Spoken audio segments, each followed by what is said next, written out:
Mga kalokban, ayan, meron tayo ngayon dito kukunin isang ubi. Ayan, oh.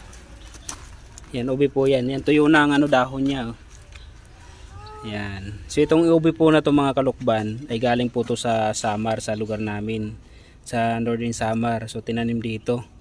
Ayan, so ito, pwede nyo ito hukayin.